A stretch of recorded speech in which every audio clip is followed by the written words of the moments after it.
Hello students, कैसे हो आप सब बच्चों। मैंने पिछले वीडियो में आपको पाठ 3 का प्रश्न 2 करवाया था, वर्ण संयोजन और वर्ण विच्छेद। आशा करती हूँ आपको अच्छे से समझ आ गया होगा। आज बाकी के प्रश्न मैं आपको करवाने वाली हूँ, ध्यान से देखना बच्चों। पहला प्रश्न है आपका उच्चारणम कुरु। क्या है? उच्चारणम कुरु। जो आपको यहाँ शब्द दिखाई दे रहे हैं ना, इनका आपको उच्चारण करना है। फलम, गृहम, पात्रम, पुष्पम, द्वारम, विमानम, कमलम, पुस्तकम, सूत्रम, छत्रम, भवनम, जलम। अब ये जितने भी आपने शब्द यहाँ इनका उच्चारण किया बच्चों, एक चीज़ देखी कि सबके पीछे मैं आ रहा है और नीचे हलंत आ रहा है। ऐसे जो शब्द होते हैं ना बच्चों,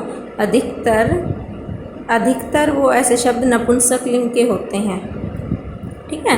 तो इनका जब हम प्रयोग करेंगे तो उसके लिए आपको मैंने एक रूप भेजा था आपको याद करने के लिए और लिखने के लिए। पुष्प, पुष्पम, पुष्पे, पुष्पाणि, ऐसे चल रहा था वो। उसका बेटा प्रयोग इस पूरे पाठ में हो रहा है, ठीक है। तो अब जो भी मैं आपको प्रश्न कराऊंगी उस रूप के आधार से ही आपको समझाऊंगी, ठीक है। तो देखिए आप इसका प्रश्न एक का ख भाग, चित्राणि दृष्ट्वा पदानि उच्चार्य। ये जितने चित्र दिए हैं इनके नाम आपने उच्चारण करने हैं। ये है बेटा पर्णम, पत्ता, क्रीडनकम, खिलौना, नारिकेलम, नारियल, संगणकम, संगणकम, ठीक है, कंप्यूटर, वातायनम, खिड़की, सोपानम, सीढ़ी, उद्यानम, बगीचा, उपनेत्रम, चश्मा, कंकतम, कंघा, ठीक है। इसका जो ये प्रश्न 2 है बच्चों, ये हम आप पहले वीडियो में समझा चुकी हूँ, ठीक है।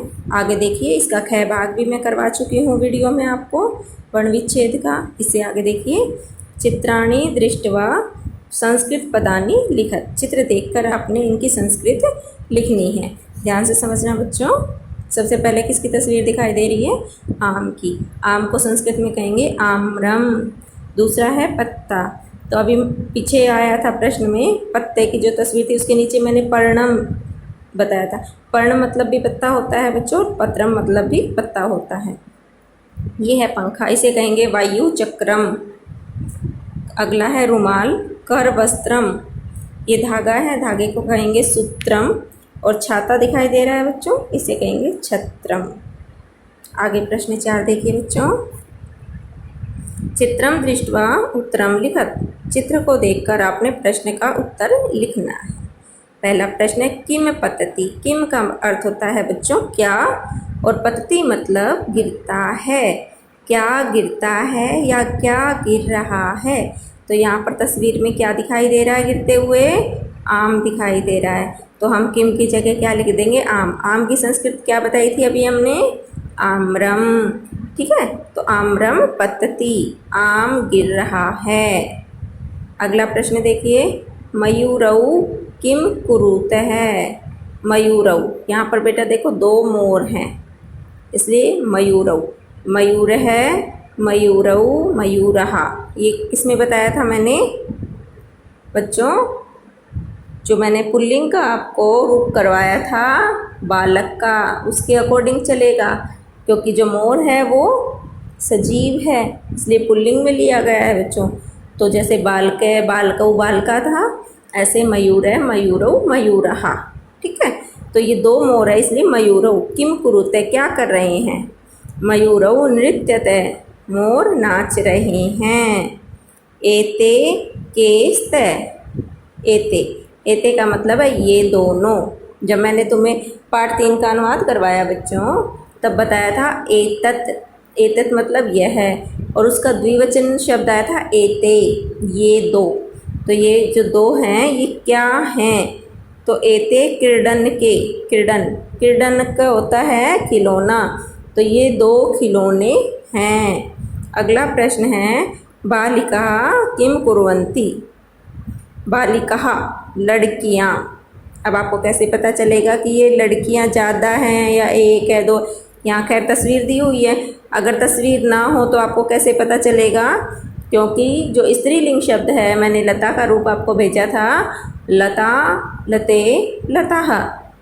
तो जो आपका एक वचन में लता था उस पे विसर्ग नहीं था, लेकिन जो बहुवचन का बेटा लता था उस पे विसर्ग था। तो ये जो बालिका है इस पे अगर विसर्ग नहीं लगाएंगे तो ये एक वचन हो जाएगा। इस पे विसर्ग लगा दिया तो ये बहुवचन है। तो बालिका मतलब लड़कियां क्या कर रही हैं। तो देखो बच्चों, क्या कर रही हैं लड़कियां? पढ़ रही हैं। तो इसका उत्तर हम क्या लिखेंगे? बालिकाः पठन्ति। सॉरी, ये मैंने आ की मात्रा ज़्यादा लगा दी है यहाँ पर, पठन्ति। ठीक है, आगे। कानि विकसन्ति, क्या विकसन्ति मतलब खिलते हैं। किसकी तस्वीर दिख रही है बच्चों? फूलों की। तो क्या खिलते हैं? पुष्पाणि। क्या खिलते हैं? पुष्पाणि विकसन्ति, फूल खिलते हैं। समझ आया बच्चों? आगे चलिए।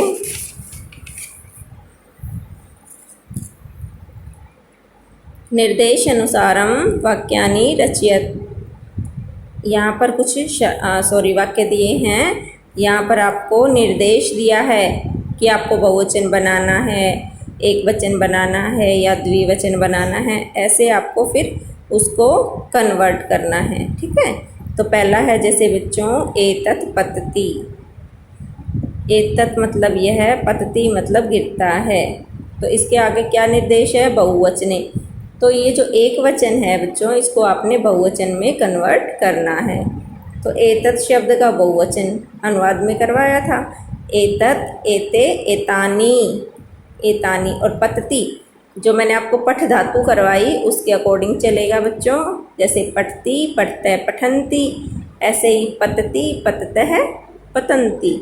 तो यहाँ आएगा पतन्ति, एतानि पतन्ति। ये देखिए, एतानि पतन्ति।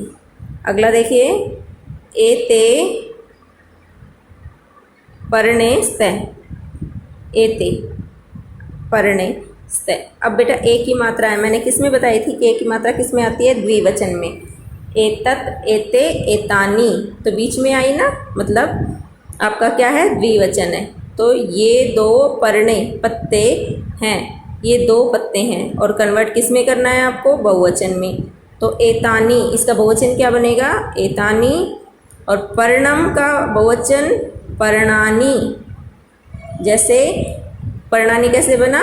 पत्रम, पत्रे, पत्राणि, पुष्पम, पुष्पे, पुष्पाणि। ऐसे ही पर्णम, पर्णे, पर्णानि।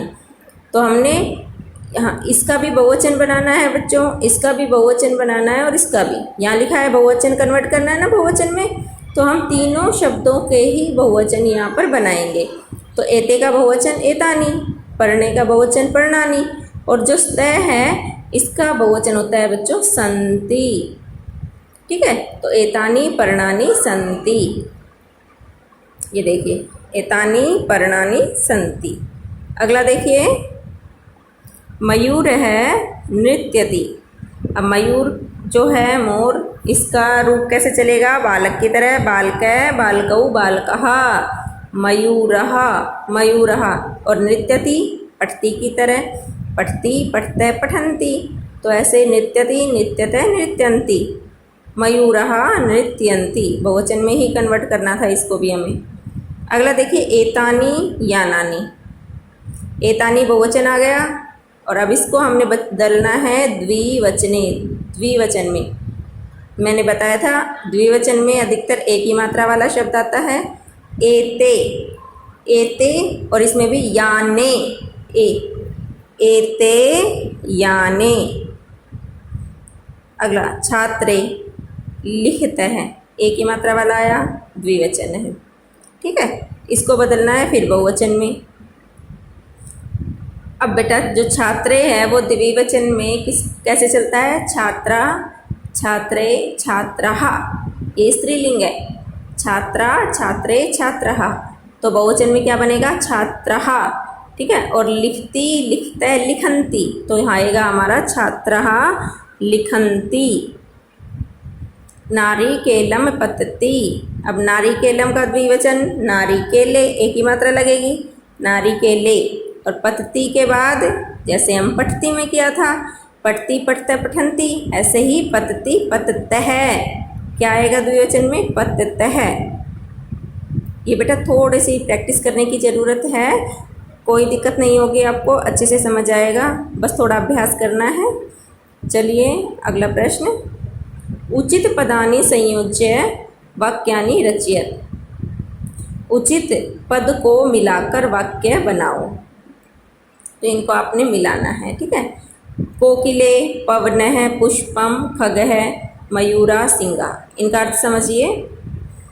कोकिले मतलब दो कोयल, पवन मतलब पवन हवा, पुष्पम मतलब एक फूल, खगः मतलब एक पक्षी, मयूरः बहुवचन है बेटा, मयूर है, मयूरौ मयूरः तो अनेक मोर या दो से अधिक मोर, सिंहः लास्ट में आ के विसर्ग लगता है, इसका मतलब क्या है, सिंहः बहुवचन, ठीक है। इधर देखो विकसति, विकसति का मतलब होता है खिलना, तो खिलता क्या है, पुष्पम, पुष्प खिलता है, इससे मिलाएंगे। अगला है नृत्यंती, नाचते हैं, इनमें से कौन नाचते हैं, मयूरः, मयूरः नृत्यंती। उत्पतति, उड़ता है, कौन, खगः पक्षी, पक्षी उड़ता है। वहती मतलब बहती है, क्या बहती है, पवन है, पवन बहती है या हवा बहती है। अगला है बच्चों गर्जंती, गरजते हैं, कौन गरजते हैं, सिंघः, शेर गरजते हैं। उससे आगे है कूजते हैं, मतलब कूजती हैं, कूजन करती है, कौन, कोकिले, कोयल, कोयल कूजती है, कोयल की बोली को कूजना कहते हैं, ठीक है। तो कोकिले कूजते हैं, कोयल कूजती है। तो यहाँ बच्चों आपका पार्ट 3 कंप्लीट हो गया है। आशा करती हूँ आपको समझ आ गया होगा। सभी बच्चे इस पार्ट 3 को अपनी नोटबुक में लिखेंगे और याद करेंगे। Thank you.